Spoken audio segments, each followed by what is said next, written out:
Hi friends, ఎలా ఉన్నారు? So ఈరోజు మార్కెట్ సడన్గా పడింది, షాక్ ఇచ్చింది అని అనుకుంటున్నారా? మీకైతే షాక్ కాదు కదా. సో ఎవరు ఇబ్బంది పడలేదు కదా. సో మన ఛానల్స్ సబ్స్క్రైబర్స్ అయితే కనుక ఇబ్బంది పడరు. చూడండి, లాస్ట్ నైట్ మన ప్రైమరీ ఛానల్లో క్లియర్గా ఈరోజు మార్కెట్ పడడానికి ఎలాంటి ఛాన్సెస్ ఉన్నాయి, ఎందుకని అలా రెడ్ క్యాండిల్ పడుతుందో వివరణ ఇచ్చాను. ఎవరైనా కొత్తగా కనుక మన ఛానల్ సబ్స్క్రైబ్ చేసి చూస్తూ ఉన్నా, లేదా last night Chanakya stock traders అంటే మన ప్రైమరీ ఛానల్లో వీడియో కనుక మీరు చూడకుండా ఉంటే, సో ఈ వీడియో ఎండ్ కార్డ్లో పోస్ట్ చేస్తాను. ఈ వీడియో చూసేటప్పుడు ఎండ్లో ఉంటుంది, అది ప్లే అవుతూ ఉంటుంది. దాన్ని క్లిక్ చేసి చూడండి, ఎక్స్ప్లెనేషన్ ఇచ్చాను. జరిగిన తర్వాత ఇంకా బాగా క్లారిటీగా అర్థమవుతుంది. జరగబోయే ముందే మనం చెప్పాం. సరే, ఓవరాల్గా మెజారిటీ పీపుల్ ఎక్కువ మందే చూసినట్టున్నారు కదా. లాస్ట్ నైట్ దగ్గర 6,000 పీపుల్ చూశారు. అంటే ఏంటంటే సో ఇబ్బంది లేదు. సో రెగ్యులర్గా ఫాలో అయ్యేవాళ్ళు చూసే ఉంటారు. సరే, మరి ఈ ఫాల్ కారణం ఏంటి? సో ఉత్సాహంలో ఉరివేసుకుందా అన్నట్లు ఏంటంటే స్టాక్ మార్కెట్ ఈరోజు పడింది. సో అలాగే ఇప్పుడు మనం 50% లిస్టింగ్ గెయిన్స్ ఇచ్చిన ఎల్జీ ఎలక్ట్రానిక్స్, సో ఏం చేయాలి? సో ముందుగా కంగ్రాట్స్ అండి మీకు, ఎల్జీ ఎలక్ట్రానిక్స్ ఎవరికైతే అలాట్మెంట్ అయ్యిందో. సో కాబట్టి ఏం చేయాలనేది మనం వీడియోలో డిస్కస్ చేద్దాం. అలాగే Q2 అప్డేట్స్లో భాగంగా సో ఆనందరతి, జస్ట్ డైల్, హెచ్సిఎల్ యొక్క అప్డేటు, అలాగే హెచ్సిఎల్ మేనేజ్మెంట్ కామెంట్స్ అనేది చూద్దాం. టాటా మోటార్స్ డీమర్జింగ్ అయింది కదా. సో మరి దానికి సంబంధించి అంటే కొత్తగా లిస్ట్ అయ్యే ఎంటిటీ పేరేంటి, ఆ కథ ఏంటి అనేది చూద్దాం. అలాగే ఆర్బిఎల్ బ్యాంకు దుబాయ్ చేతిలోకి వెళ్ళిపోతుంది. సో ఆ అప్డేట్ ఏంటి? అలాగే యాజ్ యూజువల్గా బ్యాంక్ నిఫ్టీ అనాలిసిస్ చూస్తూ సింపుల్గా వీడియోని ముగిద్దాం. చూడండి ఫ్రెండ్స్, వీడియోలోకి వెళ్ళే ముందు ఒకసారి మన ఛానల్ వీడియోని లైక్ వేసుకోండి. సో కొత్త వాళ్ళకి సబ్స్క్రైబ్ చేసుకోమని చెప్తాను. ఎందుకంటే కాస్త టైం పడుతుంది మీకు మన ఛానల్ అడాప్ట్ అవ్వడానికి. కానీ ఏంటంటే ఒక్కసారి మీరు కనుక మన ఛానల్తో కనెక్ట్ అయితే ఏంటంటే విషయం ఎక్కినట్టే కొద్ది అర్థమవుతుందా. అది అసలు ఆ యూనిక్నెస్ అనేది మీకు స్లోగా అర్థమవుతుందని చెప్తాను. కాబట్టి అదంతా కూడా మీరు జస్ట్ సబ్స్క్రైబ్ చేసి బెల్ ఐకాన్ క్లిక్ చేయడం ద్వారా జరిగిపోతుంది. రెగ్యులర్గా ఫాలో అవ్వండి. చూడండి ఫ్రెండ్స్, లాస్ట్ నైట్ వీడియో చూసే ఉంటారు. సరే, చూడని వాళ్ళ కోసం కూడా మరొక్కసారి, అలాగే మిరాకిల్ స్టాక్ ట్రేడర్స్ సబ్స్క్రైబర్స్ కంటే ఇది మన సెకండరీ ఛానల్ కదా, వీళ్ళ కోసం కూడా ఒకసారి ఆ లాజిక్ ఎక్స్ప్లెయిన్ చేస్తాను. సో ముందుగా ఇలాంటి రెడ్ క్యాండిల్, ఇలాగా ఫుల్ క్యాండిల్ రెడ్ క్యాండిల్ పడేదాన్ని ముందే తెలిస్తే ఏంటంటే ఆ ఎడ్జ్ వేరే ఉంటుంది కదా. సో కాబట్టి అట్లీస్ట్ జాగ్రత్త పడడానికి అవకాశం ఉంటుంది కదా స్వింగ్ పాయింట్ ఆఫ్ వ్యూలో ఉన్న వాళ్ళు కూడా. కాబట్టి సో చూద్దాం. మనం స్క్రీన్ మీద చూస్తుంది ఏంటంటే నిఫ్టీ యొక్క డే చార్ట్ అంటే ఏంటి? ఒక్కొక్క క్యాండిల్ అనేది 1 డేని రిప్రజెంట్ చేస్తుంది. సో నార్మల్గా ఏంటంటే Q2 అప్డేట్స్తో అప్ ట్రెండ్లో ఉండటం వల్ల సో ఈరోజు ఎస్టర్డే క్యాండిల్ వదిలేసి రిమైనింగ్ డేస్ క్యాండిల్స్ అన్నీ చూస్తే కనుక Q2 అప్డేట్స్ వల్ల కానీ Q2 రిజల్ట్స్ వల్ల కానీ ఏంటంటే అప్పటిదాకా నడుస్తున్న డౌన్ ట్రెండ్ని పాజిటివ్ మూమెంటంలోకి టర్న్ చేసింది అనే విషయం మనం మాట్లాడుకున్నాము, గత వీడియోస్లోనే మాట్లాడుకున్నాము. సో అప్ ట్రెండ్ అనే మాట్లాడుకున్నాం. మరి సో ఇప్పుడు సడన్గా ఏం జరిగింది అని అంటే ట్రంప్ చూడమెంట్స్ టెక్నికల్ అనాలిసిస్, అలాగే మార్కెట్లో ఉన్న డేటా ఒకలాగుంటే ఏంటంటే ట్రంప్ పిచ్ స్టేట్మెంట్స్ ఇంకొకలాగా ఉంటాయి. మీకు తెలుసు కదా, స్టాక్ మార్కెట్ ఇలాంటి వాటికి ఏంటంటే సడన్గా రియాక్ట్ అయ్యే అవకాశాలు ఉంటాయి. ఇంతకీ ఏమని చేశాడు ట్రంప్ కామెంట్ అంటే చైనా మీద 100% ట్యాక్స్ అని. దానితో యుఎస్ మార్కెట్లు డమేల్ అన్నాయి కదా. సో అయితే ఏంటంటే యుఎస్ మార్కెట్లు డౌను, ఏషియన్ మార్కెట్స్ డౌను. కానీ సో ఇండియన్ స్టాక్ మార్కెట్ కూడా గ్యాప్ డౌన్లో ఓపెన్ అయింది. సో కానీ గ్యాప్ డౌన్ ఓపెన్ అయింది కాబట్టి వెళ్ళి సెల్ కొట్టద్దు అని నేను మొన్నే మీకు చెప్పడం అనేది జరిగింది. ఓపెనింగ్ వెళ్ళి సెల్ కొట్టద్దు అని. ఎందుకని? చూడండి ఫ్రెండ్స్, ఒక బ్యాడ్ న్యూస్ వచ్చిన తర్వాత, దట్టు యుఎస్ మార్కెట్లో అంత క్రాష్ కనిపించినాక, ఏషియన్ మార్కెట్స్ రెడ్ కనిపించినాక గిఫ్ట్ నిఫ్టీ అనేది ఆల్రెడీ ఏంటంటే డిస్కౌంట్ చేసేస్తుంది కదా. గిఫ్ట్ నిఫ్టీ డౌన్లో ఉంటుంది, నిఫ్టీ ఏంటంటే డిస్కౌంట్లో ఓపెన్ అవుతుంది. సో అంతేగాని మొన్న లాస్ట్ వీక్ క్లోజింగ్ ప్రైస్ దగ్గర మార్కెట్ ఓపెన్ అవుతుంది కదా, మీరు సెల్ కొట్టుకోవడానికి ఈ హైయర్ లెవెల్లో ఓపెన్ అవుతుందా? అవ్వదు. చూడండి ఫ్రెండ్స్, ఇక్కడే ఒక చిన్న థింగ్ అనమాట. ఇన్స్టిట్యూషన్స్కి రీటైల్ పీపుల్కి తేడా ఏంటంటే ఇక్కడే. చూడండి ఫ్రెండ్స్, నేను సపోర్ట్ రెసిస్టెన్స్, మూవింగ్ యావరేజ్ ఇట్లాంటివి ఇనీషియల్ డేస్లో తెగ చూసేవాడిని. కానీ స్టాప్ లాస్ లిట్ అవుతూ ఉండేవి. సో ఒక ప్రాపర్గా వెళ్తున్నట్ల విధానం నాకు కనిపించలేదు. అందుకని నేను హానెస్ట్గా దాన్ని టెస్ట్ చేసి సో మార్కెట్ యొక్క గమనాన్ని అంచనా వేయడానికి ఏంటంటే చాలా ప్రయత్నాలే చేశాను. సో నా 10 years యొక్క అనుభవాన్ని రంగరిస్తాను. కాసేపు ఒక 2-3 minutes జాగ్రత్తగా చూడండి. సార్, ర్యాలీ అయింది. సో ఏదైనా బ్యాడ్ న్యూస్ కనుక ఇన్స్టిట్యూషన్స్కి ముందే తెలుసు అనుకోండి, ఫ్రైడే క్లోజింగ్ టైంలోనే, అంటే ఫ్రైడే క్యాండిల్ చూసారు, ఇప్పుడు నేను స్క్రీన్ మీద చూపిస్తున్న క్యాండిల్ ఏదైతే ఉందో, ఈ ఫ్రైడే క్లోజింగ్ ఏరియా ఉంది సార్, ఆ హైయర్ లెవెల్లోనే సెల్ ఆఫ్ చేసేసుకుంటారు కదా. కానీ ట్రంప్ స్టేట్మెంట్ ఏంటంటే, ట్రంప్ మార్నింగే తనకు తెలియదు నైట్ ఏం చేస్తాడో, నైట్ తనకు తెలియదు రేపు మార్నింగ్ ఏం చేస్తాడో కదా. సడన్గా వచ్చే న్యూస్, ట్రంప్ మధ్యలో ఏముంది, తన ఏ స్టేట్మెంట్ ఇస్తారనేది ఇన్స్టిట్యూషన్స్ గెస్ చేయలేరు కదా. సో దట్టు ఏంటంటే, సో మనకి యూఎస్ మార్కెట్లో జరుగుతున్నప్పుడు, అంటే ఫ్రైడే నైట్ వచ్చింది కాబట్టి ఫ్రైడే ఆఫ్టర్నూన్కి ఎటువంటి న్యూస్ అప్డేట్ లేదు కదా. కాబట్టి అప్పటిదాకా వాళ్ళు పాజిటివ్ బజ్లోనే ఉన్నారు. ఫ్రైడే పాజిటివ్ బజ్లో ఉండబట్టే గ్రీన్ మరబోజు కైండ్ ఆఫ్ క్యాండిల్ పడింది, ఫుల్ గ్రీన్ క్యాండిల్ పడి హైయర్ లెవెల్లోనే క్లోజ్ అయింది. అంటే ఫ్రైడే 3:30 దాకా ఏంటంటే పాజిటివ్ మూమెంటంతోనే ఎఫ్ఐఎస్ కావచ్చు, డిఐఎస్ కావచ్చు, ఎవరైనా కానీ ఇన్స్టిట్యూషన్స్ యొక్క యాక్టివిటీ పాజిటివ్గానే ఉంది. కానీ ఫ్రైడే నైట్ డౌ జోన్స్ కుప్పకూలటం, అలాగే ఏషియన్ మార్కెట్స్ మండే డౌన్ అవ్వటం, సో ఇది అందరికీ తెలిసిందే కదా.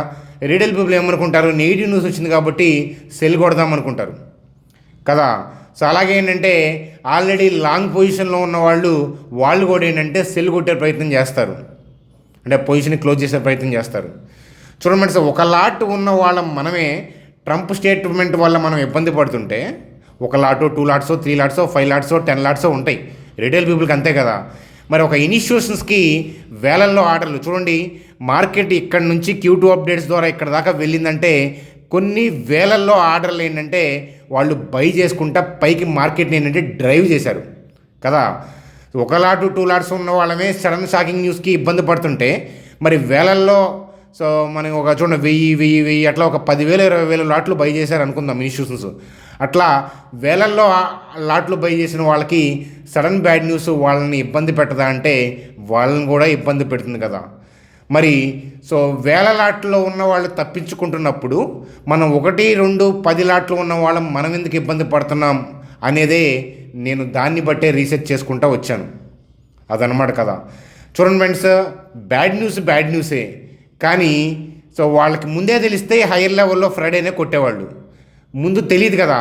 సో ముందు తెలియకపోయినా మార్కెట్ గ్యాప్ డౌన్ అయింది కదా. సో అప్పుడు ఏం చేస్తారంటే ఇమ్మీడియట్గా ఏంటంటే బగరాలాగా ఏంటంటే వెళ్ళి సెల్ ఆఫ్ చేయరు. దట్టు ఏంటంటే సెల్ ఆఫ్ చేయలేరు కూడా. సో సెల్ ఆఫ్ చేయరు ఒక రీజన్, చేయలేరు ఇంకొక రీజన్ ఏంటంటే అది, సో చూడండి చేయలేరు అనడానికి కారణం ఏంటి అని అంటే, మార్కెట్ ఆల్రెడీ డౌన్లో ఓపెన్ అయినప్పుడు రీటైల్ పీపుల్ సెల్ మోడ్లో ఉండటం వల్ల సో ఇన్స్టిట్యూషన్స్ కూడా సెల్ ఆర్డర్లు ప్లేస్ చేస్తే బై ఆర్డర్లు దొరకవు. సెల్ చేయలేరు అనడానికి వాళ్ళకి రిక్వైర్డ్ సఫిషియెంట్ సెల్ ఆర్డర్స్ దొరకవు ఓపెనింగ్ టైంలో. సో అది ఒక కారణం చేయలేకపోవడానికి. ఇంకొక రీజన్ ఏంటంటే, సో వాళ్ళు హైయర్ లెవెల్స్ దాకా తీసుకెళ్లారు కదా మార్కెట్ని ముందు రోజు, అంటే లాస్ట్ ట్రేడింగ్ సెషను. మరి సడన్గా ఏంటంటే బ్యాడ్ న్యూస్ వచ్చింది కదా అని చెప్పి గ్యాప్ డౌన్ నుంచి కిందకి నెట్టుకుంటా వెళ్తే ఏంటంటే చాలా వేల లాట్లు బై మోడ్లో ఉండి సడన్గా గ్యాప్ డౌన్ చేసుకొని నెట్టేసుకుంటా కిందకి వెళ్ళిపోతే ఏంటంటే వాళ్ళు చాలా నష్టపోతారు. 1 lot 2 lot ఉన్నప్పుడు మనకే నష్టం ఉన్నప్పుడు వేలల్లో ఆ లాట్లు ప్లేస్ చేసిన వాళ్ళు నష్టపోతారు కదా. అందుకని ఏం చేస్తారంటే ఓపెనింగ్లో ఏం చేస్తారంటే వాళ్ళు సో రివర్స్లో బై చేస్తారు. నెగిటివ్ న్యూస్కి దగ్గరగా కాకుండా గ్యాప్ డౌన్ అయిన దాంట్లో బై చేసి వాళ్ళు ఏం చేస్తారంటే ఈ ప్రీవియస్ క్యాండిల్ ఏదైతే ఉందో వాళ్ళు బై చేసుకుని పై దాకా తీసుకెళ్లారే ఆ ఏరియా దాకా తెచ్చే ప్రయత్నం చేస్తారు బై చేసి. సో ఆ ఏరియా దాకా తెచ్చిన తర్వాత మళ్ళీ వాళ్ళు ఏంటంటే వాళ్ళు అనుకున్న దారిలోకి కిందకి తీసుకెళ్ళడానికి ఈజీ అవుతుంది. సో 2 అడ్వాంటేజ్లు ఉన్నాయి వాళ్ళకి. ఏంటది, ఒకటి ఏంటంటే సో ప్రీవియస్ క్లోజింగ్ ఏరియా దగ్గర తీసుకెళ్ళి సెల్ ఆఫ్ చేయడం వల్ల సో వాళ్ళకి ఏంటంటే సో ఎక్కువ నష్టం ఉండదు. సో పైగా ఏంటంటే లాభం కూడా చక్కగా ఇలా బై చేసుకుంటూ వెళ్ళారు.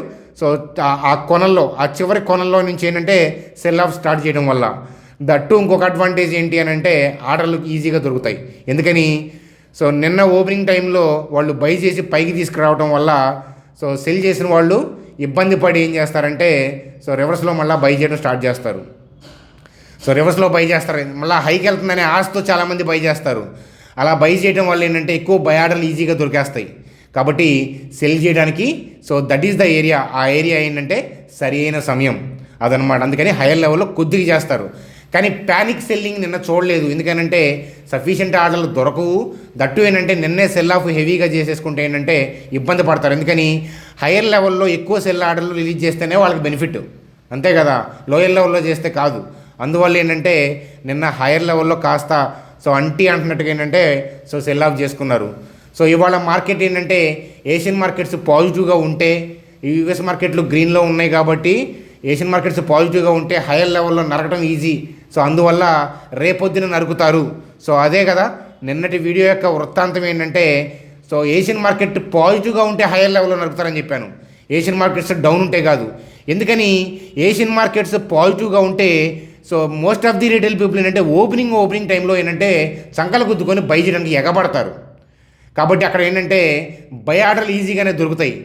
కాబట్టి ఏంటంటే నిన్న ఒత్తాల్సింది ఏంటంటే ఇవాళ ఒత్తుతారు. మనల్ని మొత్తుతారు, మార్కెట్ని కిందకి ఒత్తుతారు అని చెప్తారు. మన అకౌంట్లోంచి డబ్బులు పిండుతారు అని చెప్తాను. మార్కెట్ అంతా డిమాండ్ సప్లై మీద ఆధారపడి ఉంటుంది తప్ప ఆ బై ఆర్డర్లు సెల్ ఆర్డర్లు ఎగ్జిక్యూషన్ మీద ఆధారపడి ఉంటుంది తప్ప మనం ఏదో ఒక పాయింట్ అనుకొని ఆ లెవెల్ దాటిన తర్వాత నేను సెల్ చేస్తాను, ఆ లెవెల్ దాటి క్లోజ్ అయ్యి 2 రోజులు పడుకుంటే బై చేస్తాను. సిమిలర్ కైండ్ ఆఫ్ లాజిక్స్ మనకి ఇండియాకు సంబంధించిన పెద్ద ఇంగ్లీషు హిందీ కమ్యూనిటీలోనే కాదు, త్రూఅవుట్ వరల్డ్, ఈవెన్ యుఎస్ మార్కెట్లోకి వెళ్ళినా కూడా ఏంటంటే support resistance kind of point of వ్యూలోనే ఒక నెంబర్ని బేస్ చేసుకొని ఎక్కువ మంది రిటైల్ పీపుల్ ట్రేడ్ చేస్తారు. కానీ చూడండి, మీ ఏ ఇన్స్టిట్యూషన్ ప్లేయరు సపోర్ట్ రెసిస్టెన్స్ అనే పదమే మీకు వాడి మీకు ఎగ్జాంపుల్గా ఏది చెప్పరు. చూడండి, ఏదైనా మ్యాక్రో డేటాను బట్టి మార్కెట్ నెంబర్స్ చెప్తారు, ఏదైనా స్టాక్ కూడా ఏంటంటే వాల్యూస్ని బట్టి, గ్రోత్ని బట్టి, రెవెన్యూస్ని బట్టి, బిజినెస్ని బట్టి మాట్లాడతారు తప్ప ఎక్కడా కూడా ఏంటంటే ఈ మూవింగ్ యావరేజ్ని బట్టో సపోర్ట్ని బట్టో ఏంటంటే ఎక్కడా చెప్పరు. ఏ ఇన్స్టిట్యూషన్ ఇన్వెస్టర్ కూడా ఎవరు కూడా అలా కామెంట్ చేయరు. ఎందుకంటే వాళ్ళ పందా వేరు, వాళ్ళు అడుగు వేరు, వాళ్ళ కదలిక వేరు అని చెప్తాను. ఏదైనా కానీ చూడండి, హైయర్ లెవెల్లో వాళ్ళు ఏదైతే అనుకున్నారో అక్కడ నుంచి సెల్ చేస్తే బాగుంటుంది. కానీ బ్యాడ్ న్యూస్ సడన్గా వచ్చింది కదా, అందువల్ల ఏంటంటే వాళ్ళు గ్యాప్ డౌన్లో ఓపెన్ అయినప్పుడు బై చేసి పైకి తీసుకొచ్చి వాళ్ళ ఏరియాలోకి తీసుకొచ్చి నరుకుతారు, తల ఎగరేసి నరుకుతారనమాట. అదే మీకు చెప్పాను కదా. ఎప్పుడు అదే చెప్తున్నాను అనుకోకండి. ఎగ్జాంపుల్, హైదరాబాద్ నుంచి విజయవాడ వెళ్తున్నాం, కోదాడ దాకా వెళ్ళాం, మనకేదో ఎమర్జెన్సీ కాల్ వచ్చింది, ఇంపార్టెంట్, వెనక్కి వెళ్ళాలి. వెనక్కి కారు వెంటనే అదే రోడ్లో మనం లెఫ్ట్ వైపు వెళ్తూ ఉంటాం, అదే రోడ్లో వెనక్కి తిప్పి వెళ్ళలేం కదా, లేదా కార్ రివర్స్లో అంతే స్పీడ్గా హైదరాబాద్ వెనక్కి వెళ్ళలేం కదా. మనం ఏం చేయాలి, అక్కడ ఉన్న ప్లేస్ నుంచి నెక్స్ట్ యూటర్న్ ఎక్కడ ఉందో చూసుకోవాలి. అంటే ఏం చేయాలి, ముందుకే వెళ్ళి యూటర్న్ కొట్టాలి. వాడంతే. బ్యాడ్ న్యూస్ వచ్చింది, సడన్గా కిందకి వెళ్ళలేడు. అందువల్ల ఏంటంటే మళ్ళీ ముందుకే వెళ్ళి నరుకుతాడు. ముందుకే వెళ్ళి యూటర్న్ చేస్తున్నారు. అర్థమైందా? అర్థమైతే లైక్ చేసి అర్థమైంది అనే కామెంట్ సెక్షన్ కామెంట్ చేయండి. అదే జరిగింది. నిన్న పడాల్సింది వాళ్ళ పడిద్ది, ఈజీ. అది ఆర్డర్లు దొరుకుతాయి కాబట్టి నరికి వదిలిపెట్టారు. చూసారా, పైన వాళ్ళ డే హై చూడండి 25,310, అంటే 300 దగ్గర అరౌండ్ ఉంది. డే లో చూడండి 25,060. ఏడ కొడితే ఏడకొచ్చింది మార్కెట్. అర్థమైందా? అదనమాట. చూడండి, ఒక 20,000 లాట్స్ ఇలా బై చేశారా, ఒక 3,000 లాట్స్ ప్రాఫిట్ బుకింగ్ చేసుకొని ఉంటారు. వాళ్ళకి నష్టం ఉండదు. రేపు మార్కెట్ ఏంటంటే డైనమిక్గా వెళ్తారు. రేపు మార్కెట్ ఎలా వెళ్తే అలా వెళ్దాం. అదనమాట కదా. రన్నింగ్ మూమెంట్ చూడాలి. అలాగే ఏంటంటే టెలిగ్రామ్ గ్రూప్లో కూడా మనకి ఇంపార్టెంట్ అనుకున్నప్పుడు ఏమంటే కాన్సెప్ట్ని నేను నేర్పిస్తూ ఉంటాను. ఆ బయటలు పెట్టడం ద్వారా మీకు చూడండి, మేము హైయర్ లెవెల్లో ఉన్నప్పుడే మనం డిస్కస్ చేసుకున్నాము, నిన్న మాట్లాడుకుంది చెప్పుకున్నాము. చూడండి, ఆ రెడ్ క్యాండిలే పడే అవకాశాలు ఉంటాయి అని కానీ చూడమని చెప్పాను. మీరు ఒక 6 months నేర్చుకోండి, కాన్సెప్ట్ నేర్చుకొని ఆ టర్నింగ్లు గిన్నింగ్లు మీకు అర్థమైనప్పుడు మీరు కొన్నాళ్ళు టెస్ట్ చేసిన తర్వాత దాని తర్వాత మీరు ఓన్గా ఏంటంటే ట్రేడ్ చేసుకోవచ్చు. మీ రీసెర్చ్ పీపుల్ని కనుక్కొని మీరు ఏదైనా కావాలంటే చేసుకోవచ్చు. టైం పడుతుంది అంతేగాని చూడండి, మనకి ఎల్కేజీ ఒక పూటలో అవ్వదు, ఎల్కేజీ అవ్వదు, 10th క్లాస్ 1 monthలో అవ్వదు. స్టాక్ మార్కెట్కి కొన్ని మంత్స్, కొన్ని డేస్, కొన్ని ఇయర్స్ పడతాయి. అట్లీస్ట్ ఫ్యూ మంత్స్ ఏంటంటే కఠోరమైన శ్రమ అవసరం. అర్థమవుతుందా? కాబట్టి అబ్జర్వేషన్ చూస్తూ ఉండండి మన ఛానల్లో అని చెప్తాను. అంతేగాని ఏదో టిప్ కోసం వెతికితే కనుక ఇబ్బంది పడతారు. నేర్చుకుంటే మీరు ఇండివిజువల్గా మిమ్మల్ని గ్రో చేయాలనేది ఒక లక్షణం. లీడర్ ఎప్పుడు కూడా ఫాలోవర్ని తయారు చేయాలి అనుకోడు, ఇంకొక లీడర్నే పుట్టిస్తాడు. అదనమాట. కాబట్టి అలా ఆలోచిద్దామని చెప్తాను. మనం కలిసి గ్రో అవుతాం. అలాగే సబ్స్క్రైబ్ చేసిన వాళ్ళు ఫ్రీ టెలిగ్రామ్ గ్రూప్లో అప్డేట్స్ వస్తుంటాయి. ఎప్పుడన్నా ఇంపార్టెంట్గా నేను అవైలబిలిటీ ఉన్నప్పుడు సో మీరు చూస్తున్న వీడియో కింద డిస్క్రిప్షన్లో టెలిగ్రామ్ లింక్ ఉంది. మీరు సబ్స్క్రైబ్ చేయకపోయినా పర్లేదు, కానీ ఈ ఫ్రీ టెలిగ్రామ్ గ్రూప్లో అప్డేట్ని, ఆ కాన్సెప్ట్ని నేర్చుకునే ప్రయత్నం చేయండి. కాల్ తీసుకుందామా, పుట్టు తీసుకుందామా, ఆ పాయింట్ ఆఫ్ వ్యూలో మన ఛానల్ కోసం వెతకద్దు. అర్థమవుతుందా? నేర్చుకుందాము, సాధిద్దాము అనుకునే వాళ్ళకి మన ఛానల్ సబ్స్క్రైబ్ చేయండి, మీకు పనికొస్తుందని చెప్తాను. చూడండి, ఎల్జీ ఎలక్ట్రానిక్స్ 50% ప్రీమియంతో లిస్ట్ అయ్యింది. సో నిన్న మనం డిస్కస్ చేసుకున్నాం కదా, 40% ప్రీమియంతో లిస్ట్ అవ్వచ్చని. దానికన్నా పైన ఇచ్చింది, అంటే మార్కెట్ ఎస్టిమేట్స్ కన్నా కూడా మంచిగా ఓపెన్ అయింది. సో అయితే ఏంటంటే ఫర్దర్గా ఏం జరగబోతుంది మూమెంట్ అంటే, దీవాళీ బొనంజా ఉంది కాబట్టి, సో కొద్దిగా 1-2 డేస్ ఏదైనా మార్కెట్ వల్ల డిప్ అయినా కూడా ఐపీఓ స్టాక్స్కి ఏంటంటే క్రేజ్ ఉంటాయి. అందులో 50% లిస్ట్తో ఓపెన్ అయింది. చాలామంది రేటింగ్స్ కూడా మంచిగా ఇస్తున్నారు. దీవాళీ ఉంది కాబట్టి ఎస్పెషల్లీ పైకి వెళ్ళే పాసిబిలిటీస్ ఉంటాయి. సో దట్టు గుర్తుపెట్టుకోండి, ఎప్పుడైనా సరే ఒక ఐపీఓలో నుంచి మీరు ఎప్పుడైనా అమ్మేసుకోవాలన్నా, గెయిన్స్ తీసుకోవాలన్నా, సో కొద్దిగా చేసుకోండి అంతే తప్ప ఏంటంటే ఒకేసారి తీసేసుకొని మళ్ళీ ర్యాలీ అయితే బాధపడడం అట్లాంటివి చేయొద్దు. అర్థమవుతుందా? దీన్ని అమ్మాలా వద్దా అని నేను చెప్పను, కానీ ఏంటంటే కాస్త అబ్జర్వ్ చేయండి. దీవాళీ మూమెంట్ ఉంది కాబట్టి మంచిగా మూమెంటం దొరికే అవకాశాలు ఉంటాయి అని చెప్తాను. ఎందుకంటే క్రేజ్లో నడుస్తుంది. అలాగే దీవాళీ మూమెంటం అనేది వస్తుంది. 1-2 డేస్ ఇష్యూస్ వల్ల డిప్ అయినా మళ్ళీ ఏంటంటే పాజిటివ్ మూమెంటం అందుకునే అవకాశాలు ఉంటాయి కాబట్టి, సో ఫర్దర్గా కూడా థింగ్స్ అయ్యే అవుతుంది. న్యూ ఎంట్రీ కోసం ఆలోచించే వాళ్ళు ఏదైనా ఆగొచ్చు మీ ఫైనాన్షియల్ అడ్వైజర్ని కలిసి. కానీ సో ఆల్రెడీ లిస్ట్ అయిన వాళ్ళు ఏంటంటే, సో చూడండి, ఏదైనా ఎప్పుడైనా సరే నేనైతే ఏం చేస్తానంటే, ఏదైనా ఐపీఓ అలాట్మెంట్ అయ్యి ఒకవేళ ఏదైనా నాకు బుక్ చేసుకోవాలంటే ఏదైనా కొద్దిగా 20% అలా చేసుకొని చూస్తుంటాను దాన్ని. అదనమాట. అలాగేనంటే అలాట్మెంట్ వచ్చిన వాళ్ళు కామెంట్ సెక్షన్లో కామెంట్ చేయండి. అలాట్మెంట్ రాని వాళ్ళకి నేను ఎప్పుడు చెప్తాను ఏంటంటే, ఒకటే డీమ్యాట్ అకౌంట్తో చేస్తే అవ్వదు. మీ ఫ్రెండ్స్, ఫ్యామిలీ మెంబర్స్ అందరి ద్వారా మీరు మల్టిపుల్ అకౌంట్స్ ద్వారా చేస్తే ఏంటంటే అలాట్మెంట్ దొరికే ఛాన్సెస్ ఉంటాయి అన్నమాట. సో మీలో ఎవరికైనా డీమ్యాట్ అకౌంట్ లేకపోయినా ఫ్రెండ్స్కి, ఫ్యామిలీ మెంబర్స్కి రిఫర్ చేయాలన్నా, ఇక్కడ ఏంటంటే ఏంజల్ జెరోదా లింక్స్ ఇచ్చాను చూడండి. ఇలా జస్ట్ లింక్ క్లిక్ చేస్తే ఏంటంటే మీరు మొబైల్ నెంబర్ ఎంటర్ చేసి ఓటీపీ ఎంటర్ చేస్తే 10 minutesలో అకౌంట్ ఓపెన్ అయిపోతుంది. అలాగే వీళ్ళు పర్ ట్రేడ్ 20 రూపీస్ మాత్రమే ఛార్జ్ చేస్తున్నారు. మన మనీ సేఫ్. ఓన్ డీపీస్ ఉన్నాయి, పైగా ఛార్జెస్ పర్ ట్రేడ్ 20 రూపీస్, అంటే డిస్కౌంటెడ్ బ్రోకింగ్ ఛార్జెస్. అలాగే యాప్ ఇంటర్ఫేస్ మీకు నచ్చుతాయి. సో మీరు నన్ను గుర్తు చేసుకుంటారు. మీరు కనుక యాప్లు వాడేటప్పుడు బాగుందనేది మీరు ఫీల్ అవుతారు, అందులో డౌటే లేదు. ఈ పడితే నేను ప్లేస్ అయ్యి మీకు తెలుసు కదా, చాలా మనకి ఆ సాఫ్ట్వేర్లు అమ్మండి, ఈ సాఫ్ట్వేర్లు అమ్మండి అని వస్తుంటాయి. కానీ నేను ఆ పనులు చేయను. ఎందుకంటే ఎప్పుడు కూడా మీకు ఇన్వెస్ట్మెంట్ చేస్తేనే భవిష్యత్తు ఉంటుందని నాకు తెలుసు. ఆ స్ట్రాటజీలో లేకపోతే ఆ సాఫ్ట్వేర్లు వాడి, బై సెల్ సిగ్నల్ వాడి, కాలు పుట్లు ఇట్లాంటివి మీకు అమ్మితే బాగా సంపాదించుకోవచ్చు మేము. కానీ ఏంటంటే మనం ఏం తినగలుగుతాం? ఫ్రూట్స్, వెజిటేబుల్స్, ఒక పూట రైస్ తింటా నేను, నట్స్, అంతే కదా. ఇంకా బాగా డబ్బు సంపాదించిన అదే కదా. మనకు ఫిజికల్ యాక్టివిటీ, మనకు చూడండి, మన హెల్త్, మన ఫిజికల్ యాక్టివిటీ అది అంతేగాని 100 కోట్లు ఉన్నాయి కదని చెప్పి రోజు తింటాను కూర్చుంటానంటే అవ్వదు. సో ఏసీ లగ్జరీ అవ్వదు. సో మీకు చాలాసార్లు చెప్పాను కదా, కొండలు ఎక్కుతుంటే, ట్రిక్కులు చేస్తానంటే ఆనందం వేరు. నిజంగా ఆడుకుంటుంటే, స్విమ్మింగ్ చేస్తానంటే అవి ఇచ్చే ఆనందం. మనీ కావాలి కాదనట్లేదు, కానీ ఏంటంటే అన్యాయంగా కాదు, సో రీజనబుల్గా. సో అందువల్ల నేను ఎప్పుడు కూడా వాటి గురించి ఎప్పుడు ఆలోచించను. నాకు పనికి రావాలి, మీకు పనికి రావాలి. సో అలా ఆలోచిస్తాను. అందువల్ల ఏంటంటే మంచి ప్లేస్ చేశాను అనమాట. అది మీకు నచ్చుతాయి కాబట్టి అకౌంట్ ఓపెన్ చేసిన వాళ్ళు ఐడిని మా టీం నెంబర్కి పంపిస్తే ఏదైనా వెబినార్లు ఉన్నా, వాళ్ళు ఏదైనా కండక్ట్ చేస్తున్నా, ఏదైనా ఇన్ఫర్మేషన్ ఉన్నా మీకు పాస్ చేస్తామన్నమాట. కాబట్టి అకౌంట్ ఓపెన్ చేసిన వాళ్ళు ఐడిని మా టీం నెంబర్కి పంపించండి. మీకు మల్టిపుల్ పీపుల్కి రెఫర్ చేస్తే ఏంటంటే మీకు ఐపీఓస్ అప్పుడు పనికి వస్తాయి అన్నమాట ఆ డీమ్యాట్ అకౌంట్లన్నీ. చూడండి, హెచ్సిఎల్ టెక్నాలజీస్ యొక్క Q2 update. So profit 10% grow అయింది QOQ, క్వార్టర్ అండ్ క్వార్టర్, అంటే ఏంటంటే లాస్ట్ క్వార్టర్తో కంపేర్ చేస్తే. రెవెన్యూ 5% గ్రో అయింది. సో అలాగే సో మార్జిన్ చూస్తే కనుక మార్జిన్స్ ఇంప్రూవ్ అయ్యాయి. సో టీసీఎస్లా కాకుండా హెచ్సిఎల్ చూస్తే కనుక మార్జిన్స్ మంచి ఇంప్రూవ్మెంట్ కనిపించింది. సో అలాగే ఎట్రిషన్ రేటు 12.6%గా ఉంది. ఎట్రిషన్ రేట్ అంటే ఏంటంటే ఉన్నవాళ్ళు, ఎంప్లాయీలు వేరే కంపెనీకి వెళ్ళిపోతారు ఉంటారు కదా, సో అదనమాట. సో ఎట్రిషన్ రేటు అలా ఉంది. ఎట్రిషన్ రేటు బాగా పెరిగితే ఏంటంటే కంపెనీకి నెగిటివ్. సో అలాగే ఏంటంటే మేనేజ్మెంట్ కామెంట్స్ చూడండి, స్ట్రాంగ్ కామెంట్స్ చేశారు. Advanced AI revenue crossed $100 million mark అని చెప్తున్నారు. 3% ఆఫ్ అవర్ ఓవరాల్ రెవెన్యూలో ఏఐ చేరిందంట. చూడండి మా ప్రపంచం ఏ వైపు పోతుందనే విషయం అర్థమవుతుంది. అలాగే this is the first time we crossed $2.5 billion mark in new deal wins without any mega deal లేకుండానే మంచి మార్కుని రీచ్ అయ్యామని మీకు చాలాసార్లు చెప్పాను. గ్రోత్ పాయింట్ ఆఫ్ వ్యూలో హెచ్సిఎల్ని అబ్జర్వ్ చేయండి అని. కరెక్షన్స్లో చాలాసార్లు హెచ్సిఎల్ని వాటి యొక్క ప్రోస్ కాన్స్ మనం డిస్కస్ చేశాము. భవిష్యత్తులో కూడా డిస్కస్ చేద్దాం. ఈ వీడియోలో సమయం సరిపోదు, అందువల్ల భవిష్యత్తు వీడియోస్లో హెచ్సిఎల్ గురించి మళ్ళీ మనం డిస్కస్ చేద్దామని చెప్తాను. సో థింగ్స్ అన్నీ బాగున్నాయి అనేది ఈ ఐటీ గెయింట్ యొక్క రిజల్ట్స్ వల్ల తెలుస్తూ ఉంది. చూడండి, అలాగే ఆర్బిఎల్ బ్యాంకు, దుబాయ్స్ ఎమిరేట్స్ ఎన్బిడి వాళ్ళు ఏంటంటే 60% స్టేక్ని ఎక్వైర్ చేయబోతున్నారు అనమాట. సో అది ఆ డీల్ అనౌన్స్ అయిపోతున్నారు. సో సోర్సెస్ ద్వారా ఉన్న ఇన్ఫర్మేషన్, అఫీషియల్ అయితే కాదు. చూడండి, అలాగే ఆనందరతి యొక్క అప్డేట్స్ చూడండి. టోటల్ రెవెన్యూ ఇరాన్ ఇయర్ అంటే YOY, సో మనకి ఇరాన్ ఇయర్ పాయింట్ ఆఫ్ వ్యూలో ఎలా ఉంది అని చూస్తే 23% పెరిగింది. అలాగే ప్యాట్, ప్రాఫిట్ ఆఫ్టర్ ట్యాక్స్ చూస్తే 31% పెరిగింది. So asset under management 22% growth ఉంది. మంచి రిజల్ట్స్ పోస్ట్ చేసింది ఆనందరతి అని చెప్పి. అలాగే just dial, so just dial యొక్క నెట్ ప్రాఫిట్ 22% డౌన్ అయింది ఈ YOY అంటే ఇరాన్ ఇయర్ పాయింట్ ఆఫ్ వ్యూలో.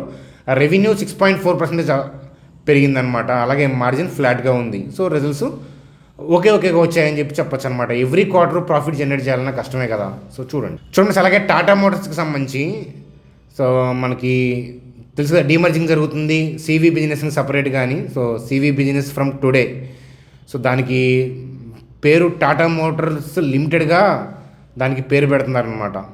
సో ఆ పేరు టాటా మోటార్స్ లిమిటెడ్గా ట్రేడ్ అవుతుంటుంది. సో అది సో ఆ టాటా మోటార్స్ ఆల్రెడీ ఉన్న వాళ్ళకి సో ఇది చాలా ఇంపార్టెంట్ న్యూస్ అప్డేట్గా తెలుస్తుంది. చూడండి మన బ్యాంక్ నిఫ్టీ పాయింట్ ఆఫ్ వ్యూలో కూడా ఏంటంటే ప్రాఫిట్ బుకింగ్ వచ్చింది. సో కానీ ఏంటంటే మార్కెట్ యొక్క ట్రెండ్లో చేంజ్ లేదు. సో మార్కెట్ యొక్క బ్రాడ్ వ్యూ అనేది అప్సైడే ఉంది. అంటే రేపొద్దున అప్సైడ్ అని నేను చెప్పలేదు. సో మీ ఇష్టం వచ్చినట్టు ఈ CEP బ్యాచ్ వెళ్తే తలనే పబ్బా. సో వాళ్ళకి కావాల్సింది వాళ్ళు ఎత్తుక్కుంటారు, ఇలా వాళ్ళు చెప్పేది మనం కదా. అట్లాగేంటంటే ఇక్కడ థింగ్ జాగ్రత్తగా వినండి. ట్రెండ్ అప్ అంటే ఏంటంటే బ్రాడ్ పిక్చర్ పైకి వెళ్ళాలని చూస్తుంది. కానీ ఈ మధ్యలో ట్రంప్ వల్ల ఇంకేతర థింగ్స్ వల్ల ఆ ప్రాఫిట్ బుకింగ్ వల్ల డిప్స్ వస్తుంటాయి, అర్థమవుతుందా. కాబట్టి ఏంటంటే టెంపరీ డిప్స్ వచ్చినా మార్కెట్ ఏంటంటే పైకి వెళ్ళే పాసిబిలిటీసే ఉన్నాయి. కాబట్టి ఏంటంటే స్వింగ్ పాయింట్ ఆఫ్ వ్యూలో, డౌన్ సైడ్ పాయింట్ ఆఫ్ వ్యూలో నేను థింక్ చేయను. ఏదైనా డౌన్ సైడ్ పాయింట్ ఆఫ్ వ్యూలో థింక్ చేయాలంటే అది ఇంట్రాడే పాయింట్ ఆఫ్ వ్యూలో వరకే. దట్టు ఏంటంటే ట్రంప్ గాడు కంపు చేశాడు కాబట్టి ఆ బలం కనిపిస్తుంది కాబట్టి ఇంట్రాడే వరకు దట్టు అది. ఎందుకంటే బ్రాడ్ పిక్చర్ అప్ సైడ్ ఉన్నప్పుడు generally we should not think about the down side even intraday పడుతుంటే చూస్తూ ఉండాలి. కానీ ట్రంప్ గాడు కంపు చేశాడు కాబట్టి దాని ఇంపాక్ట్ ఇవాళ ఉంటుంది. కాబట్టి సో ఇవాళ ఏదైనా ఇంట్రాడే పాయింట్ ఆఫ్ వ్యూలో మీరు అబ్జర్వ్ చేసి ఉంటే అది ఓకే, దట్ ఈస్ ఫైన్. కానీ ఏంటంటే రేపు పరిస్థితి ఏంటి అంటే రేపు రన్నింగ్లో చూసుకుంటూ చేయాలి. అది బ్లైండ్గా రాయేయద్దు. చూడండి ఫ్రెండ్స్, రేపటిది ముందు రోజు మీకు తెలిస్తే ఖచ్చితంగా, ఇప్పుడు నిన్నటిది సో నిన్న మనకేంటంటే షార్ట్ కవరింగ్ పాయింట్ ఆఫ్ వ్యూలో నిన్న లోయర్ లెవెల్లో వచ్చింది కాబట్టి హైయర్ లెవెల్లో సెల్ ఆఫ్ జరగలేదు కాబట్టి వాళ్ళు పడుతుందని చెప్పచ్చు. కానీ రేపు ఏంటంటే మార్కెట్ ఏంటంటే థింగ్స్కి తగ్గట్టుగా డైనమిక్గా వెళ్తుంది. కాబట్టి ఏంటంటే డైనమిక్గా రేపు ఫస్ట్ 40 మినిట్స్ 30 మినిట్స్లో టెలిగ్రామ్ గ్రూప్లో అప్డేట్ ఇస్తాను. అదనమాట. చూడండి ఫ్రెండ్స్, కొన్నిసార్లు స్టాటిక్గా చెప్పుకోవచ్చు, కొన్నిసార్లు డైనమిక్గా చూడాలి, కొన్నిసార్లు రెండు అబ్జర్వ్ చేయాలి. సో అది ఇవన్నీ తెలియాలంటే మీరు 6 months అబ్జర్వ్ చేయాలి. ఛానల్ని సబ్స్క్రైబ్ చేసి బెల్ ఐకాన్ క్లిక్ చేసి చూస్తూ ఉండాలి. అదనమాట కదా. చూడండి ఫ్రెండ్స్, అప్పుడప్పుడు చేస్తున్నా మీరు చాలా మంచిగా ఆదరిస్తున్నారు. బికాజ్ ఏంటంటే యూనిక్నెస్, అలాగే ఏంటంటే మీకు ఆ కంటెంట్ నచ్చటం, అలాగే ఏది పడితే అది నేను టైంపాస్ కోసం చేయను, మీకు తెలుసు ఆ విషయం. ఇంపార్టెన్స్ని బట్టి ఆదరిస్తున్నందుకు. థ్రోట్ ఇష్యూస్ వల్ల అంటే లాంగ్ రన్ టీచింగ్లో ఉన్నా కాబట్టి నేను కొంచెం కేర్ఫుల్గా ఉంటున్నాను అంతే. సో థ్రోట్ ఇష్యూస్ వల్ల నేను గ్యాప్లు ఇచ్చినా కూడా, అలాగే నా క్రికెట్ ఆడుతూ ఉంటాను, తెలుసుగా నేను పర్సనల్గా ట్రెక్కింగ్కి వెళ్తూ ఉంటాను. పెద్ద ఇంపార్టెన్స్ లేనప్పుడు నేను so I like my personal life than any other thing. అది సో మీరు కూడా అంతే, అదనమాట. కాబట్టి ఏంటంటే బాగా ఇక్కడ చేస్తున్నప్పుడు మనసు పెట్టి చేస్తాను. కాబట్టి ఏంటంటే బాగా మంచిగా నేర్చుకోండి. కుదిరితే ఈ సంవత్సరం కూడా ఒక బ్యాచ్ చెప్పుకుందాం, ట్రైనింగ్ బ్యాచ్. కుదరాలి కదా. కుదిరితే కనుక మీరు అడుగుతూ ఉంటారు కదా ఎప్పుడు చెప్పమని, సో చెప్పుకుందాం. చెప్తే ఎవ్రీ మంత్ బ్యాచెస్ ఉంటాయి. కానీ ఏంటంటే ఏదైనా ఒక బ్యాచ్ కానీ అట్లా మనం ప్లాన్ చేద్దాం, ఓకేనా, కుదిరితే. అది friends video. Bye, good day.